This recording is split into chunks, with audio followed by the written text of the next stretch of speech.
काशी में 18 लाख लोगों को कबीर एक जुलाहे ने 3 दिन तक भंडारा खिलाया।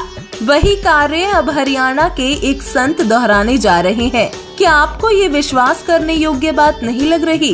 लेकिन ये वास्तविकता बनने जा रही है। आज आपको बताएंगे इससे जुड़ी पूरी जानकारी। जगत गुरु तत्वदर्शी संत रामपाल जी महाराज जी विश्व प्रसिद्ध परोपकारी संत हैं।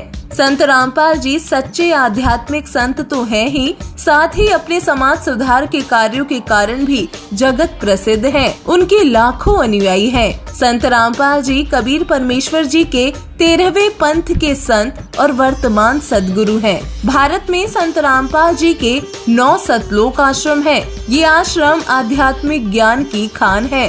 कबीर परमेश्वर के कदम चिन्हों पर चलते हुए सदगुरु रामपाल जी महाराज जी सद्ज्ञान कथन करते हैं। 509 वर्ष पूर्व कबीर परमेश्वर ने 18 लाख लोगों को 3 दिन तक भंडारा खिलाया था। उसी भंडारे की याद में संत रामपाल जी दिनांक 7, 8 और 9 नवंबर 2022 को दिव्य धर्म यज्ञ दिवस समागम कर रहे हैं। कबीर परमेश्वर आज से 600 वर्ष पूर्व सन 1398 में शिशु रूप में काशी में कमल के पुष्प पर प्रकट हुए थे।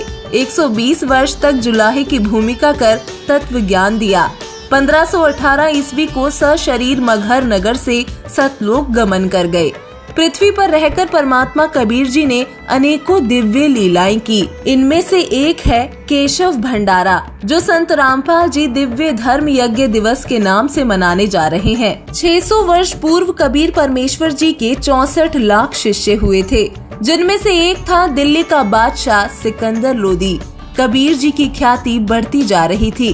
सिकंदर लोदी का मुस्लिम धार्मिक गुरु शेख तकी कबीर जी से बहुत ईर्ष्या करता था।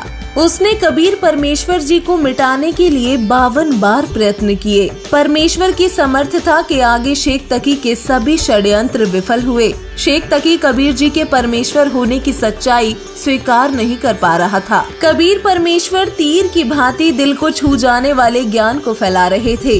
धार्मिक लोग कर्म कांड से दूर जाने लगे थे। काशी के पंडितों और काजियों की कमाई का जरिया खत्म हो रहा था। शेख तकी ने इसे भांप लिया था। शेख तकी ने मुल्ला, काजियों और पंडितों से मिलकर कबीर परमेश्वर के खिलाफ षड्यंत्र रचा। उसने सभी धर्मों और संप्रदायों के 18 लाख साधु संतों को झूठी चिट्ठी डलवा दी। वो झूठी चिट्ठी इस प्रकार थी: कबीर जुलाहा कार्तिक महीने की शुक्ल पक्ष 14 चतुर्दशी को काशी में 3 दिवसीय भंडारा दे रहा है। प्रत्येक भोजन के बाद एक दोहर, एक मोहर और सूखा सीधा दिया जाएगा। सभी साधु संत निश्चित तिथि को काशी पहुंच जाए। चिट्ठी पाकर सभी साधु संत काशी पहुंच गए। रविदास जी नित्य कर्म से निवृत्त होकर जंगल से लौट रहे थे। साधु संतों का बड़ा जमावड़ा लगा था।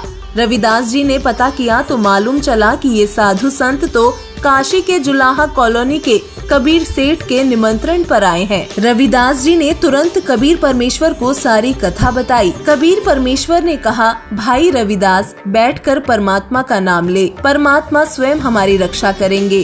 कबीर परमेश्वर ने 2 रूप बनाए। एक रूप में परमात्मा रविदास जी के पास बैठ गए, दूसरे रूप में सतलोक गए। सतलोक से 9 लाख बैलों पर सारी सामग्री रखकर लाए, साथ में सेवादार भी लाए। स्वयं केशव बंजारे के रूप में वापस काशी आ गए। परमात्मा कबीर ने क्षण भर में सारी व्यवस्था की। 18 लाख लोगों को अति मोहन स्वादिष्ट भोजन भंडारा कराया। शेख तकी ने सोचा था गरीब जुलाहा कबीर भंडारा कराने में असमर्थ होगा, भंडारा नहीं दे पाने पर राजा की नजरों में गिर जाएगा। भंडारे में आए साधु संत भी कबीर जी को बुरा भला कहेंगे। प्रताड़ित जुलाहा कबीर काशी छोड़कर भाग जाएगा। उधर झूठी चिट्ठी पाकर सिकंदर लोधी भी शेख तकी के साथ काशी में आए। सिकंदर लोधी और शेख तकी ने देखा कि विशाल भंडारा चल रहा है। साधु संतों को स्वादिष्ट भोजन परोसा जा रहा है। चिट्ठी में लिखे अनुसार सभी को एक मोहर, एक दोहर दी जा रही है। सूखा सीधा अर्थात सूखा अनाज जैसे गेहूं, चावल, दालें और मोहर 10 ग्राम के सोने की मुद्रिका तथा दोहर अच्छा मोटा कंबल भी प्रत्येक भंडारे के बाद दिया जा रहा है। ये सब देख शेख तकी जल भुनकर राख हो गया। सिकंदर लोधी ने पूछा कि ये भंडारा कौन करवा रहा है। उन्हें उत्तर मिला, तंबू में बैठे एक महापुरुष। सिकंदर लोधी ने तंबू में जाकर उस सज्जन से नाम पूछा। उत्तर मिला, मेरा नाम केशव है। मैं कबीर परमेश्वर जी का पगड़ी बदल मित्र हूँ। कबीर परमेश्वर जी का उनके इस दास के पास संदेश आया था कि एक छोटा सा भंडारा करना है, कुछ सामान लेते आना। दास केशव उनकी आज्ञा से हाजिर हुआ है। सिकंदर लोधी ने पूछा, कबीर परमात्मा जी क्यों नहीं आए? केशव ने जवाब दिया, वो सबके सृजनहार हैं, आ जाएंगे जब उनकी रजा होगी। उनका दास तो यहाँ मौजूद है। हाथी पर सवार होकर सिकंदर लोधी कबीर परमेश्वर की झोपड़ी में गए। कबीर परमेश्वर जुलाहे के रूप में झोपड़ी में विराजमान थे। सिकंदर लोधी ने कबीर परमेश्वर को मुकुट समेत दंडवत प्रणाम किया।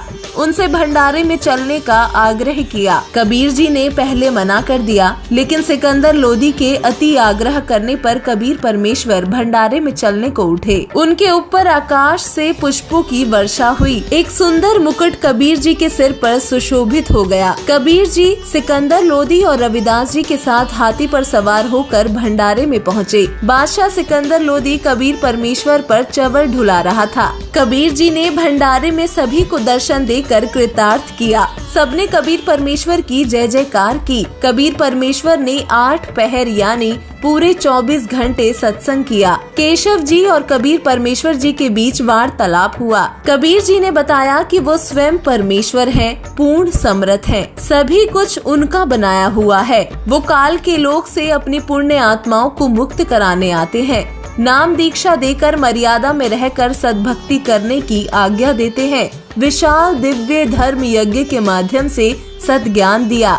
वहाँ उपस्थित अनेकों पुण्य आत्माओं ने नाम दीक्षा ली। भंडारे में आए लोगों ने देखा कि जो बैल सतलोक से आए थे, जाते समय वो पृथ्वी से 6 इंच ऊपर चल रहे थे। अंत में सभी 9 लाख बैल चले गए।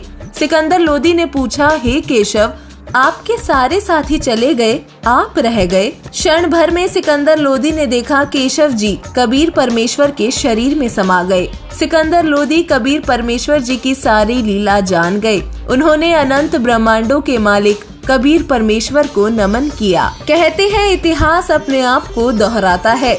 509 वर्ष पूर्व कबीर परमेश्वर जी ने काशी में 18 लाख साधु संतों को भंडारा दिया था। वही भंडारा अब सदगुरु रामपाल जी 9 स्थानों पर दे रहे हैं। संत गरीबदास जी महाराज की अमृतवाणी का 3 दिवसीय अखंड पाठ हो रहा है। समागम में आने वाले श्रद्धालुओं के लिए 24 घंटे भंडारा चलता रहेगा। जलेबी और लड्डू का प्रसाद तैयार हो रहा है। श्रद्धालुओं के लिए संत रामपाल जी महाराज जी के सत्संग भी चलाए जाएंगे। विशाल समागम में संत रामपाल जी महाराज दहेज मुक्त रमैणी विवाह करा रहे हैं। हजारों जोड़ों का विवाह गुरुवाणी रमैणी सुनकर मात्र 17 मिनट में संपन्न होगा। अनेकों श्रद्धालु सदगुरु रामपाल जी महाराज जी से नाम दीक्षा लेंगे तथा जीवन पर्यंत सद्भक्ति करके भव सागर से पार उतरेंगे। आजीवन व्यसन और कुरीतियों से परहेज करने का संकल्प लेंगे। दिव्य धर्म यज्ञ दिवस में विशाल रक्तदान शिविर का भी आयोजन होगा। हजारों लोग रक्तदान करेंगे। देहदान पंजीकरण शिविर में भक्त देहदान करने का संकल्प करेंगे। सतलोक आश्रम शामली उत्तर प्रदेश से 9 नवंबर 2022 को सुबह 9:15 से विशेष सत्संग का लाइव प्रसारण साधना और पॉपकॉर्न टीवी पर किया जाएगा। संत रामपाल जी महाराज जी के हजारों लाखों अनुयायी देश विदेश से अपने निकटतम सतलोक आश्रम पहुंचेंगे। आप सभी दिव्य धर्म यज्ञ दिवस पर सादर आमंत्रित हैं। भंडारे में जरूर आइए ताकि परमात्मा से आपका भी साक्षात्कार हो जाए।